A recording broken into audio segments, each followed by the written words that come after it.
All You Need to Know, the Bloomberg Quint podcast that prepares you for the day's business.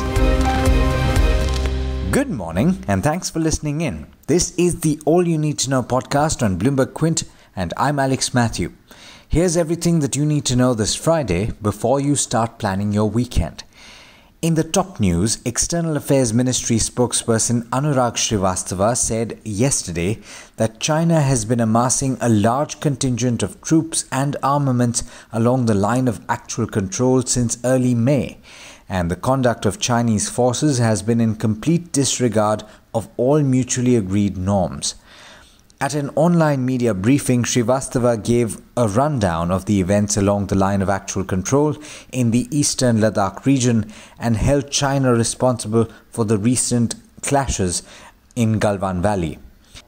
In early May, according to Srivastava, the Chinese side took action to hinder India's normal traditional patrolling pattern in the Galwan Valley area, while it sought to change the status quo in other areas of the western sector couple in mid-May. You'll find more details in the story on the website bloombergquint.com. Meanwhile, India's plan to curb Chinese imports can put pressure on the auto components industry here that's already grappling with the effects of a prolonged slowdown and the virus-induced shutdown. That's according to the industry body Auto Component Manufacturers Association, or ACMA. Bloomberg reported yesterday that the Bureau of Indian Standards is considering tougher import norms for at least 370 items that can be locally produced. In other news, the government is in discussions with the RBI for a one-time restructuring of loans as the outbreak of the COVID-19 pandemic has strained finances of borrowers, according to Finance Minister Nirmala Sitharaman. The Finance Minister's comments come after the country's top lenders approached the RBI seeking permission to restructure stressed accounts without having to classify them as non-performing assets. All of this is, of course, on account of the economic slowdown caused by the pandemic, but there are indications that the slowdown had already begun before the outbreak. Job creation slowed in the previous financial year. In fact, nearly 29 lakh fewer new jobs were created in India in 2019-20 compared with the previous year, according to SPR Research, who said this in a report citing Employee Provident Fund Organization data. Speaking of jobs, in the US, a higher than expected number of Americans sought unemployment benefits for the second week, signaling a slowdown in US labor market improvement. Initial jobless claims in regular state programs fell by 60,000 to 1.48 million last week from an upwardly revised figure the previous week, according to Labor Department data. Economists surveyed by Bloomberg News had forecast 1.32 million initial claims. In other news, the US Senate has approved a bipartisan measure that would penalize banks doing business with Chinese officials involved in the national security law the country is seeking to impose on Hong Kong. This is the latest in the rising tensions between the two countries. In international markets, US stocks rose yet again. The three averages climbed over 1% each as investors weighed the possibility of more stimulus measures to boost the economy. And finally, if you're a fan of Liverpool Football Club, it's time to celebrate because the club has won the league trophy for the first time in 30 years. There were doubts after the outbreak of the pandemic about whether the season would be concluded, but it was decided last night when Chelsea beat Manchester City and made Liverpool's lead on the points table insurmountable. Now with that, it's over to Agam Vakil for the trade setup for the day in India. Good morning, Agam. How are we looking at the end of the week? Good morning, Alice, and a happy Friday, listeners. And it's certainly a very happy Friday for those Liverpool Football Club fans. Many congratulations.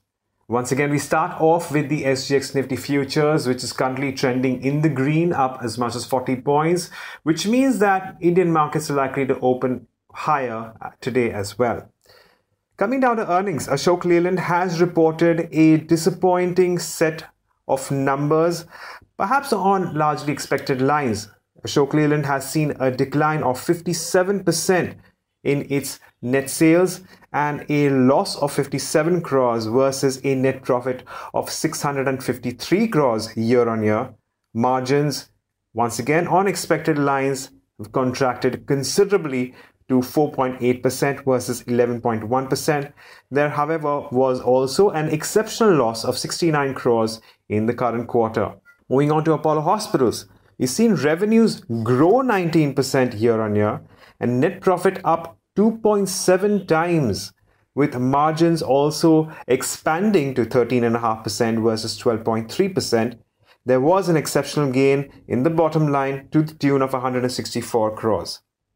Today, we watch out for earnings from Coal India, ITC, Sun TV, and Glenmark, among many others.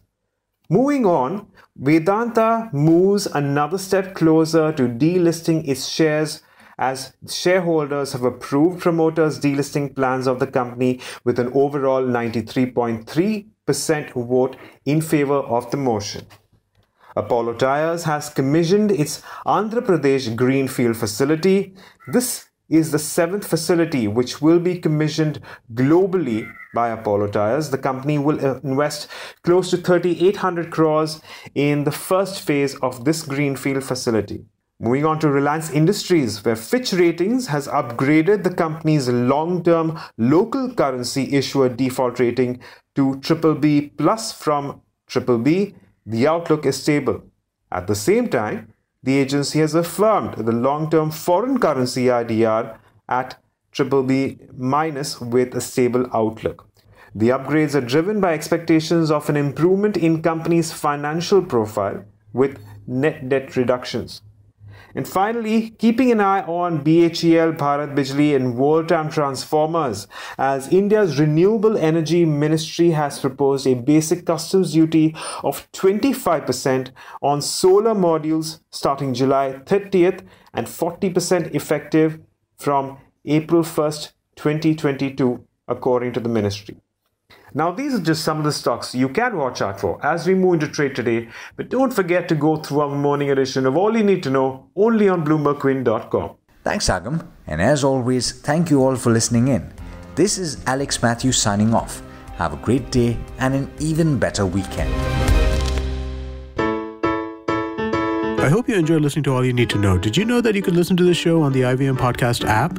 On the IVM Podcast app, along with this, we have a number of other shows which you think you'll enjoy. Listen to Cyrus Says with Cyrus Brocha as the host. Listen to Paisa Vaisa with Anupam Gupta. The Scene and the Unseen with Amit Verma, or Shunya One hosted by Shiladitya Mukhopadhyay and myself. Check out the IVM Podcast app to get more talk content that you will enjoy.